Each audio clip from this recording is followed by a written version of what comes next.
అందరికీ నమస్కారం అండి. ఆల్రెడీ గ్లాసులు కడిగేస్తున్నారు, వెనకాల కనపడతా ఉంది. బాగా లేట్ అయిపోయింది.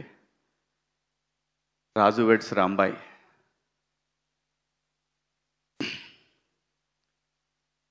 డెఫినెట్గా ఈ సినిమా ప్రతి ఒక్కళ్ళని ఆలోచింపజేస్తని బలంగా నమ్ముతున్నానండి. రియల్ కథలు రియలిస్టిక్గా తీసి డెఫినెట్గా ఒక ఛాలెంజింగ్ అండి. ఈటీవీ చేస్తున్నది ఒక ఛాలెంజింగ్ ఈ కథ. ఇవాళ జనరేషన్లో పల్లెటూర్లలో పిల్లలు ఎట్లా ఉంటున్నారంటే, పిల్లలంటే ఒక ఆటో వేసే అబ్బాయి, అదే ఊర్లో ఒక ఎంప్లాయీ కూతురు, వాళ్ళిద్దరిని ఎంకరేజ్ చేసే ఫ్రెండ్స్ ప్రతి ఊర్లో ఉంటారు. చాలా బలంగా చెప్పారు.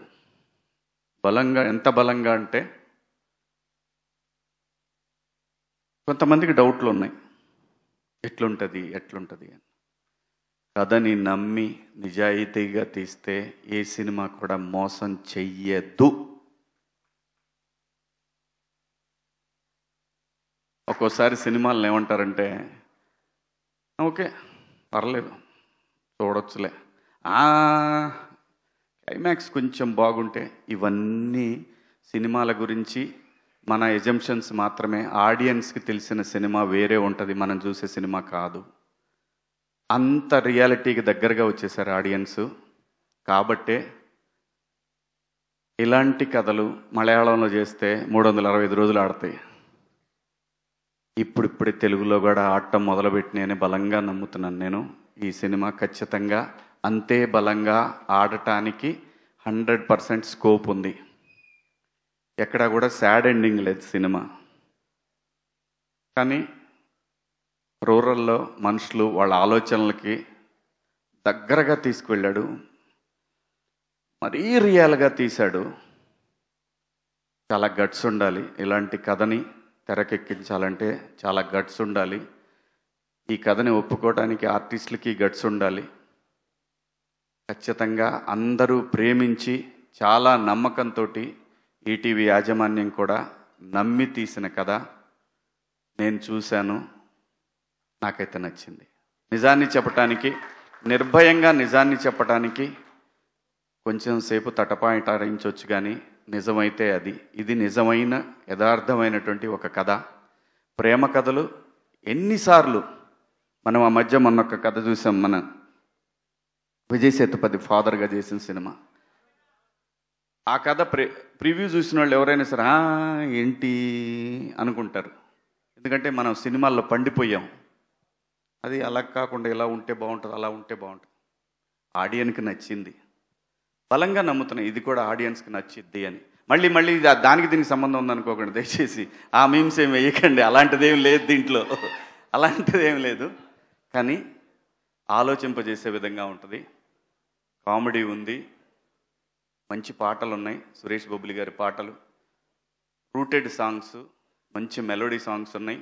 ఇద్దరు బాగా చేశారు, హీరో హీరోయిన్ ఇద్దరు బాగా చేశారు. చైతన్య గారు కూడా చాలా బాగా చేశారు. మా బావ ఒక సీన్ చాలా బాగా చేశాడు, అది రిలీజ్ అయిన తర్వాత చెప్తా, మీకే తెలుస్తుంది మా బావ చేసిన సీన్ కూడా. అనితా చౌదరి గారు అయితే అసలు ఎరగొట్టేశారు. ఇద్దరు వైఫ్ అండ్ హస్బెండ్ వాళ్ళిద్దరు. అమ్మ మీరు హీరోయిన్ మదర్గా చేశారు కదా, చాలా బాగా చేశారు. మార్తాండ కూడా బాగా చేశాడు. లాస్ట్ సినిమా నేను అంటుంది డైరెక్షన్. అందరూ బాగా చేశారండి ఈ సినిమాలో, వాళ్ళ పాత్రలకు తగ్గట్టు అందరూ చాలా బాగా చేశారు. మిట్టపల్లి సురేంద్ర గారు నా ఫేవరెట్ రైటర్.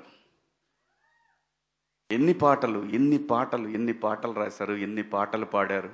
అవి ఉద్యమ సాంగ్స్ కావచ్చు, గొప్ప గొప్ప డివైన్ సాంగ్స్ కావచ్చు, మంచి సాంగ్స్, ఎన్ని సాంగ్స్. అలాగే ఈ సినిమాలో రాంబాయ్ సాంగు, నిజంగా ఇదే సాంగ్ గనక ఇంకా పెద్ద హీరోకైతే ఎక్కడ పోయేదో, మిలియన్స్. ఇప్పుడు కూడా దానికేం తీసిపోయే విధంగా కాదు. ఈటీవీకి ఒక బ్రాండ్ ఉంది కాబట్టి ఆ బ్రాండ్కి తగ్గట్టు ఖచ్చితంగా ఈ సాంగ్ చాలా రీచ్ అయింది. మనం కోర్టులో సాంగ్ చూసాం కదా, దానిలాగానే ఈ సాంగ్ కూడా బాగా వెళ్తూ ఉంది. డెఫినెట్గా ఎల్లుండి ఖచ్చితంగా చాలా పెద్ద సినిమా అయిద్దని బలంగా నమ్ముతున్నాను. తప్పకుండా చూడండి.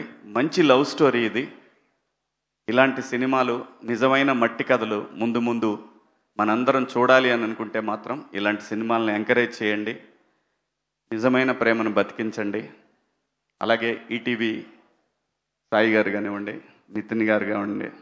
ఈ నితిన్ గారు అయితే ఎంత ప్రేమించాడంటే ఈ సినిమాని. ఏమంటే అంటే నేను ఇంకో సినిమా చేస్తున్నాను, వీళ్ళ బ్యానరే, నా సొంత ప్రొడక్షన్లో వీళ్ళ కథే. ఏమంటే ఒకసారి రికార్డింగ్స్ సార్, మనది మిక్సింగ్ జరుగుతుంది సార్, రాజు వెట్స్ రాంబాయ్. ఇదేంటండి, అది కూడా మీ సినిమానే కదా. అవును సార్, వస్తాను. ఇది అయిపోయిన తర్వాత అంత ప్రేమించారు, అంత నమ్మారు ఈ కథని వాళ్ళు. చాలా నితిన్ గారు, పర్టికులర్ నితిన్ గారు 2 years నుంచి నాకు చెప్తానే ఉన్నారు, చాలా బాగుంటుందండి, చాలా బాగుంటుందండి ఆ కథని. సో రేపు 21 అందరూ దయచేసి థియేటర్లో కలుద్దాం. దాని తర్వాత వీళ్ళు పిలవకపోతే మన ఇద్దరం సపరేట్ చేసుకుందాం. ఓకే, థ్యాంక్ యూ అందరికీ. Good night. Thank you.